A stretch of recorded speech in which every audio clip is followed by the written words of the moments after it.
अपने किसी भी भाषण में नरेंद्र मोदी जनजाति जनगणना की बात नहीं कर सकता, क्योंकि नरेंद्र मोदी जी का रिमोट कंट्रोल अदानी जी के हाथ में है। भाइयों और बहनों, रिमोट कहीं और है।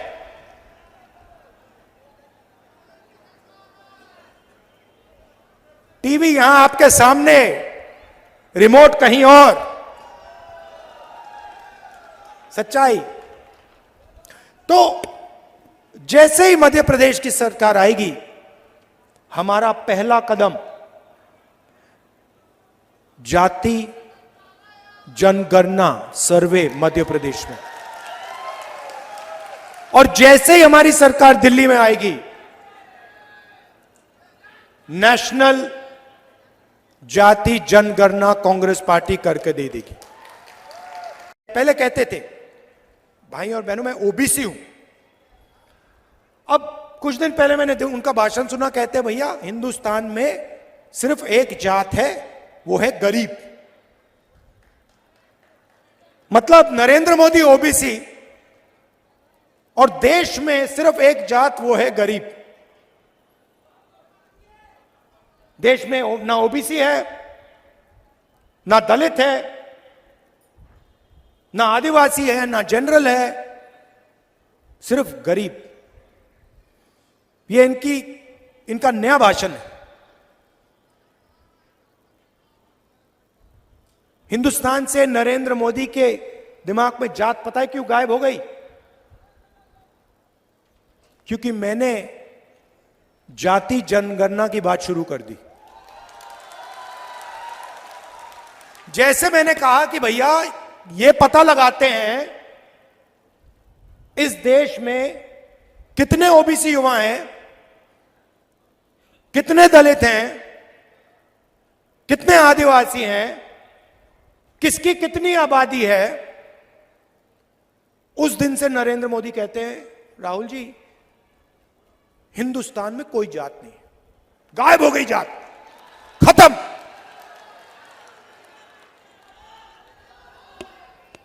क्यों?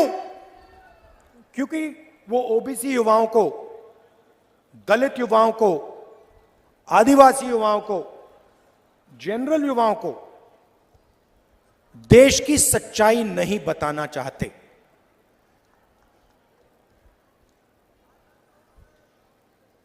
कन्याकुमारी से कश्मीर में चला, मेरा एक्सपीरियंस है सबसे ज्यादा मुझे ओबीसी वर्ग के लोग मिले। जहां भी मैं गया सबसे ज्यादा ओबीसी वर्ग के लोग मिले।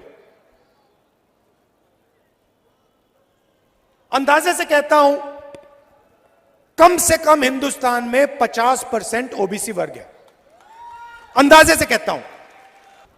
रेलवे स्टेशन में मुझे एक युवा मिलता है, कुली जो कपड़े पहनते हैं, लाल रंग के कपड़े पहनते हैं, लाल रंग के कपड़े पहनते हुए मुझे मिलता है। मैंने बातचीत शुरू की,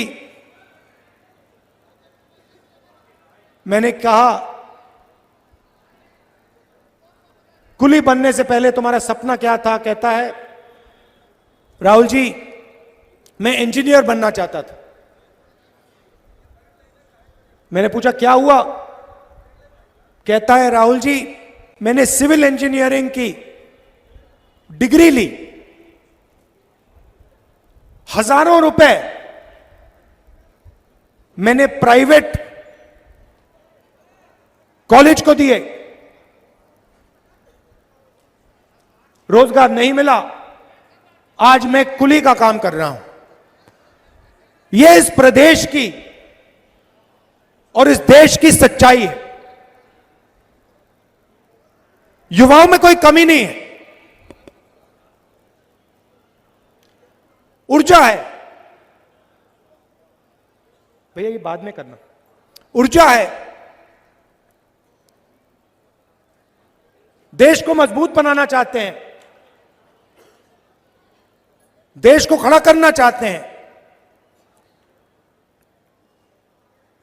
मगर यह देश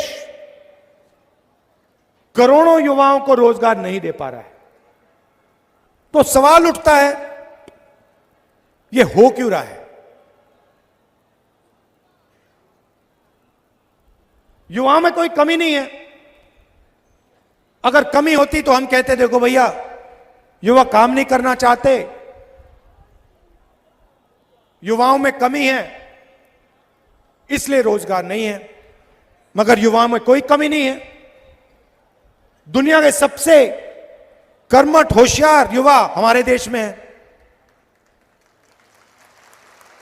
इस प्रदेश में है।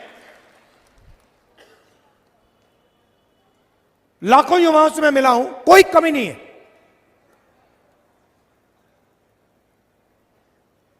बहुत अच्छी समझ है, ऊर्जा है, मगर रोजगार नहीं। तो सवाल है क्यों नहीं?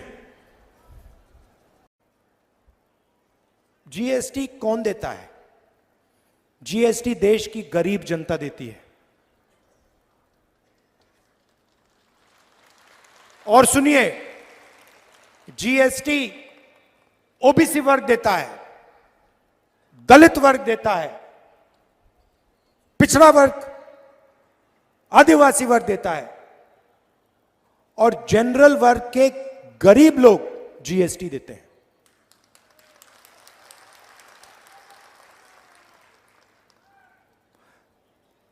तो बीजेपी की सरकारें क्या करती हैं? आपसे जीएसटी लेती हैं, गरीबों से, और बैंक का पूरा पैसा 3-4 उद्योगपतियों को पकड़ा देती है। अदानी, अंबानी, वो 4-5 लोग हैं।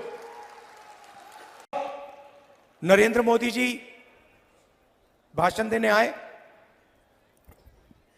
और मैंने उनका भाषण सुना। भाषण में नरेंद्र मोदी जी कहते हैं, भाइयों और बहनों, कहते थे, भाइयों और बहनों, मैं ओबीसी वर्ग का हूं। जहां भी जाते थे, मैं ओबीसी वर्ग का हूं, मैं ओबीसी वर्ग का हूं, मैं ओबीसी वर्ग का हूं। भैया 2 करोड़ रुपए का सूट पहनते हैं, क्या चाय की बात कर रहे हो? हजारों करोड़ रुपए के हवाई जहाज में जाते हैं, हजारों करोड़ के हवाई जहाज में जाते हैं, 2 करोड़ 3 करोड़ का सूट पहनते हैं। खैर, कहते हैं मैं ओबीसी हूं। हर भाषण में बोल बोलकर प्रधानमंत्री बन गए। भैया,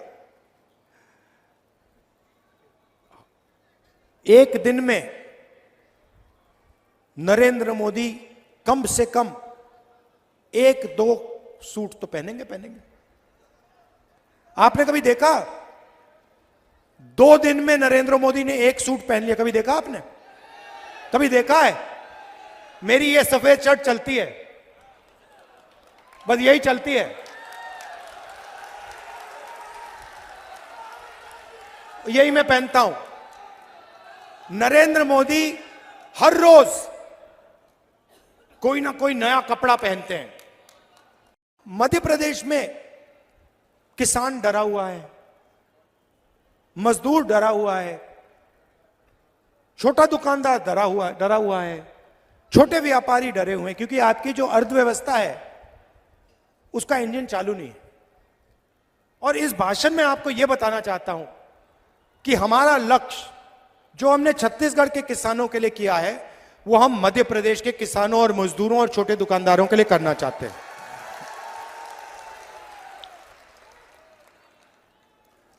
हमने पिछले चुनाव में कर्जा माफी की बात की थी और हमने वो करके दिखा दिया था। और फिर बड़े उद्योगपतियों ने, अरबपतियों ने नरेंद्र मोदी जी और चौहान जी से मिलकर मध्य प्रदेश से आपकी सरकार और हमारी सरकार चोरी की। क्योंकि वो जानते हैं कि मध्य प्रदेश की कांग्रेस की सरकार अदानी जी के लिए काम नहीं करेगी, किसानों के लिए, मजदूरों के लिए, छोटे दुकानदारों के लिए काम करेगी। देखिए, कांग्रेस पार्टी की जो सरकारें होती हैं वो गरीबों के लिए काम करती हैं। अब देखिए, हमने यहां वायदा किया था कि किसानों का कर्जा माफ होगा। जब हमारी सरकार आई थी 25 लाख किसानों का हमने कर्जा माफ किया और बीजेपी के लोग इसको सह नहीं पाए। बीजेपी के लोग और उनके बड़े जो उद्योगपति मित्र थे, उन्होंने आपकी सरकार, कांग्रेस की सरकार आपसे चोरी करके छीन ली। सही ना? आपकी सरकार नहीं चलने दी। आपने जो कांग्रेस पार्टी के विधायक जो चुने थे, उनको चोरी करके बीजेपी की सरकार उठा के ले गई और उन्हें यहां बीजेपी की सरकार बनाई। ये चोरी की सरकार है ना? ये आपने जो कहा था, आपने कहा था कांग्रेस पार्टी की सरकार होनी चाहिए और आपने कांग्रेस पार्टी को चुनाव जिताया और बीजेपी और उनके जो उद्योगपति बड़े बड़े दोस्त हैं, उन्होंने आपकी सरकार आपसे चोरी की, विधायकों को पैसा देकर उन्होंने सरकार तोड़ी।